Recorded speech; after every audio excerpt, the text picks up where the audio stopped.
ഇന്നത്തെ പത്രവാർത്തയിലൂടെയാണ് എന്നെ ഔദ്യോഗിക സ്ഥാനങ്ങളിൽ നിന്ന് നീക്കിയതായി ഉള്ള വാർത്ത ഞാൻ അറിയുന്നത്. ഈ തെരഞ്ഞെടുപ്പിന് ശേഷം എനിക്കെതിരായി ചില കോണുകളിൽ നിന്ന് ആസൂത്രിതമായ രീതിയിലുള്ള വിമർശനങ്ങളുണ്ടായിരുന്നു. എന്നാൽ അതിലൊന്നും ഒരു കഴമ്പുമില്ലെന്ന് മാത്രമല്ല, പൂർണ്ണമായും പാർട്ടി ഔദ്യോഗിക സ്ഥാനാർത്ഥിയുടെ വിജയത്തിന് വേണ്ടിയാണ് ഞാൻ പ്രവർത്തിച്ചിട്ടുള്ളത്. എന്നാൽ ഇത്തരത്തിലുള്ളൊരു നടപടി ഞങ്ങളുടെ നിയോജകമണ്ഡലം ഭാരവാഹികളുടെ യോഗമോ എക്സിക്യൂട്ടീവോ ഒന്നും ചേർന്ന് ശുപാർശ ചെയ്തിട്ടില്ല. എന്നോട് അത് സംബന്ധമായ ഒരു വിശദീകരണവും ചോദിച്ചിട്ടില്ല. ഏതായിരുന്നാലും സംസ്ഥാന കമ്മിറ്റി എടുത്ത ഒരു തീരുമാനം എന്ന നിലയിൽ, ഒരച്ചടക്കമുള്ള പാർട്ടി പ്രവർത്തകൻ എന്ന നിലയിലും ഞാൻ ഈ തീരുമാനത്തെ പൂർണ്ണമായും അംഗീകരിക്കുന്നു. ഒരു പാർട്ടി മെമ്പർഷിപ്പ് നിലനിൽക്കുന്നു എന്നതുകൊണ്ടും അന്വേഷണ കമ്മീഷൻ ഉണ്ടാകും എന്നതുകൊണ്ടും എൻ്റെ ഭാഗം കൃത്യമായി വിശദീകരിക്കാനുള്ള അവസരമുണ്ടാകും എന്ന് ഞാൻ പ്രതീക്ഷിക്കുന്നു. ഈ നിയോജകമണ്ഡലത്തിലെ മുസ്ലിം ലീഗ് പാർട്ടി ഒരുപാട് ത്യാഗോജ്വലമായ പ്രവർത്തനങ്ങളിലൂടെ ഉയർന്നു വന്നിട്ടുള്ള പാർട്ടിയാണ്. എന്നാൽ അടുത്ത കാലത്തായി പാർട്ടിക്കകത്തുണ്ടായിട്ടുള്ള ഒട്ടേറെ വിഷയങ്ങളിൽ എൻ്റെ ഈ നടപടി കൊണ്ട് അതിന് ഫലപ്രദമായ ഒരിടപെടലുണ്ടാക്കാൻ സംസ്ഥാന കമ്മിറ്റിക്ക് സാധ്യമാവുമെങ്കിൽ ഞാൻ ആ കാര്യത്തിൽ സന്തുഷ്ടനാണ്. 100% ഒരു പാർട്ടി പ്രവർത്തകൻ എന്ന നിലയിൽ തുടർന്നും ഞാൻ മുസ്ലിം ലീഗ് പ്രവർത്തന രംഗത്ത് സജീവമായി ഉണ്ടാവും.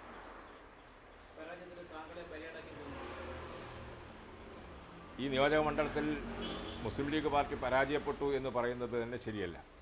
കഴിഞ്ഞ തെരഞ്ഞെടുപ്പിൽ 61,000 വോട്ട് നേടിയ ഐക്യജനാധിപത്യ മുന്നണി ഈ തെരഞ്ഞെടുപ്പിൽ 69,000-ലേറെ വോട്ടുകൾ നേടിയിട്ടുണ്ട്.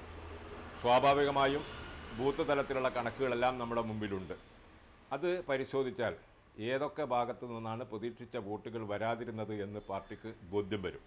അങ്ങനെ വരുമ്പോൾ എൻ്റെ നടപടിക്ക് ആശ്രയമായി പറഞ്ഞിട്ടുള്ള ചില നേതാക്കളെങ്കിലും ഇതിൽ പ്രതികളാകും എന്നാണ് എൻ്റെ വിശ്വാസം.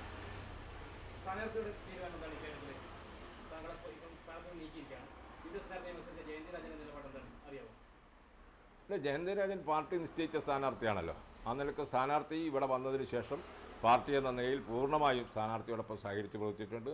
സ്ഥാനാർത്ഥിയും ആ നിലയിലുള്ള ഒരു നിലപാട് മാത്രമേ ഞങ്ങളോടൊക്കെ സ്വീകരിച്ചിട്ടുള്ളൂ.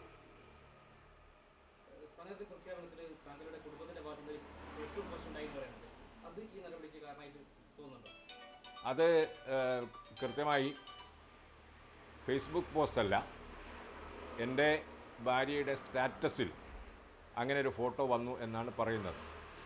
അത് ചില ഈ നിയോജകമണ്ഡലത്തിൽ നിന്ന് തന്നെ ഒരു സ്ഥാനാർത്ഥി വരണമെന്ന താല്പര്യത്തിന് പുറത്ത് അതിനപ്പുറത്തേക്കുള്ള ഒരു സ്ഥാനാർത്ഥി നിർണയം വന്നപ്പോഴുണ്ടായിട്ടുള്ള വൈകാരിക വിക്ഷോഭം പല ഭാഗത്തും ഉണ്ടായിരുന്നു. അതിലറിയാതെ എൻ്റെ ഭാര്യ അങ്ങനെ അറിയപ്പെടുന്നൊരു രാഷ്ട്രീയ പ്രവർത്തകയൊന്നുമല്ല. അപ്പോൾ അതുകൊണ്ട് തന്നെ അത്തരത്തിലുള്ളൊരു നീക്കം കേവലം 9 മിനിറ്റാണ് ആ സ്റ്റാറ്റസ് ഫോണിലുണ്ടായിരുന്നത്. ഞാൻ ഉടനെ തന്നെ അത് ഡിലീറ്റ് ചെയ്യുകയും ഇങ്ങനെ വരാനുണ്ടായ സാഹചര്യം ഒരു നിരക്കും അംഗീകരിക്കുന്നില്ലെന്നും അതിനെതിരായി കൃത്യമായി ഞാൻ നിലപാട് സ്വീകരിക്കുകയും പാർട്ടിയോട് അതുമായി ബന്ധപ്പെട്ട് ക്ഷമാപണം നടത്തുകയും ചെയ്തതാണ്. അതിനുശേഷം എല്ലാ പ്രവർത്തനങ്ങളിലും ഞാൻ ഈ തെരഞ്ഞെടുപ്പ് കമ്മിറ്റിയുടെ വർക്കിംഗ് കൺവീനറായിരുന്നു. എന്തിനേറെ പറയുന്നു, സ്ഥാനാർത്ഥിയുടെ ഡമ്മി സ്ഥാനാർത്ഥിയായിട്ട് പോലും എന്നെയാണ് പാർട്ടി നിശ്ചയിച്ചത്. അപ്പോൾ ഈ രീതിയിലുള്ള പ്രചരണം തന്നെ എന്നെ ഒരു പ്രതിയാക്കാനുള്ള കാര്യമാണ്. കൂടുതൽ കാര്യങ്ങൾ പാർട്ടി അന്വേഷണ സമിതി വന്നാൽ ഞാൻ അത് അതിന് മുകളിൽ അവതരിപ്പിക്കുന്നതാണ്. ഇല്ല, പാർട്ടിയിൽ അംഗത്വം ഇപ്പോഴും എനിക്ക് നിലനിൽക്കുന്നുണ്ട്. എൻ്റെ നേതാക്കന്മാരെടുക്കുന്ന ഏത് നടപടിയും സ്വീകരിക്കാൻ ഞാൻ ബാധ്യസ്ഥനാണ്. ഞാൻ എൻ്റെ പാർട്ടിയിൽ തന്നെ സജീവമായി രംഗത്തുണ്ടാകും. പാർട്ടിയെ ഈ കാര്യങ്ങൾ ബോധ്യപ്പെടുത്തും. പാർട്ടിക്ക് ആ കാര്യങ്ങൾ ബോധ്യപ്പെടുന്ന മുറക്ക് അത് അംഗീകരിക്കപ്പെടും എന്നാണ് ഞാൻ വിശ്വസിക്കുന്നത്.